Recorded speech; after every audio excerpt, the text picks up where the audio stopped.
Amala Yoga.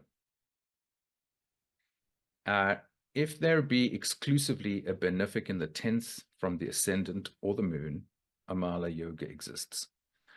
Note exclusively a benefic in the 10th from the ascendant.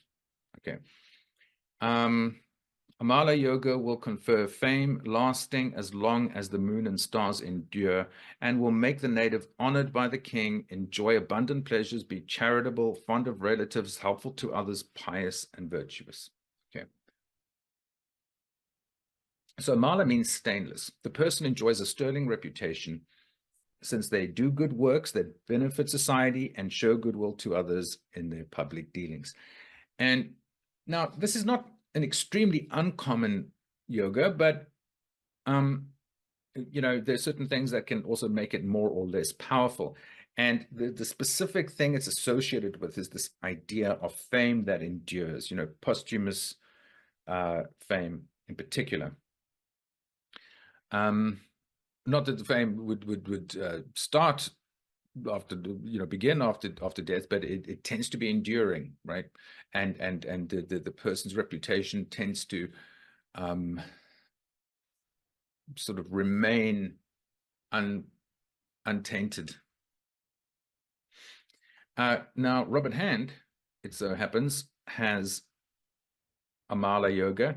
There's the moon in the 5th house in Libra, and Jupiter exalted in the 2nd house.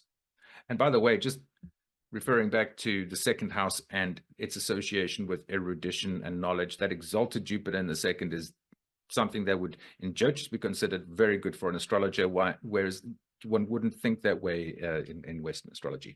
But more to the point, in terms of Amala Yoga, Jupiter is here in the 10th house from the moon, and it is exalted.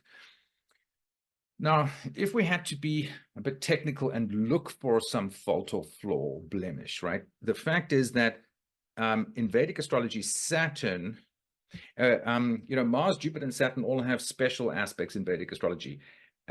All planets aspect any other planet in the same sign or house, any other planet opposite, but Mars, Saturn, and Jupiter have their own special aspects. I don't want to digress too far with this.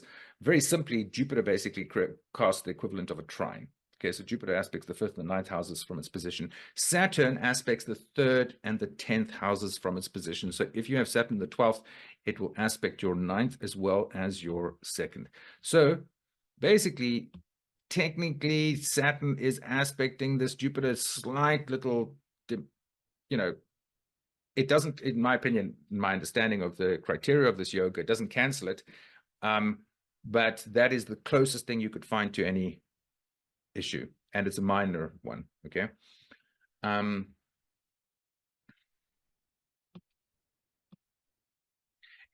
if anything, Jupiter's exaltation here gives this yoga a great deal extra power, which, by the way, also happens to be a Gaja Kesari yoga. Can you see that sometimes, this is an example, this constitutes both a Gaja Kesari yoga because there's an exalted Jupiter angular from the moon, but it's also being specifically in the 10th house from the moon creates Amala Yoga.